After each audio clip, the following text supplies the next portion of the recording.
नमस्कार मंडळी. सध्या महाराष्ट्रात लग्नाचा सीझन अगदी धूमधडाक्यात चालू आहे. मग ती मराठी सिनेसृष्टी असो किंवा राजकारणी लोकांच्या मुलामुलींची लग्न असो. गुलीगट टेंगुळ म्हणणाऱ्या सूरज चव्हाणचं देखील लग्न अगदी थाटामाटात पार पडलं. तसेच आपल्या महाराष्ट्राचे लाडके आदेश भाऊजी यांचा मुलगा सोहम बांदेकर याचं लग्न देखील अगदी थाटामाटात पार पडलं.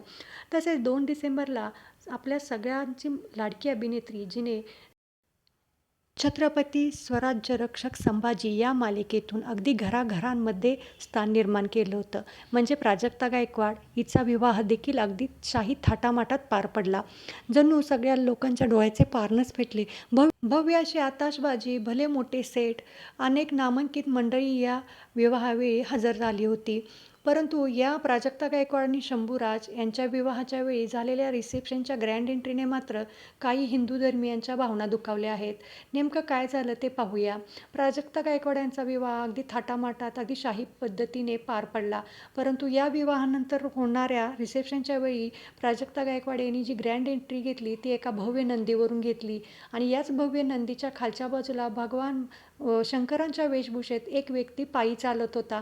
तसेच अनेक दुसऱ्या हिंदू धर्माच्या देवदेवतांचे वेश धारण करून काही लोकं खाली चालत होती आणि प्राजक्ता गायकवाड आणि शंभूराज मात्र अशा भव्य नंदीवरती बसले होते. नंदी म्हणजे भगवान शंकराचा वाहन आहे आणि याच्यावरती प्राजक्ता गायकवाड आणि शंभूराज स्वतः बसले होते आणि भगवान महादेवांचा जो वेशभूषा केलेली व्यक्ती जी होती ती मात्र नंदीच्या खालच्या बाजूला पायी चालत होती.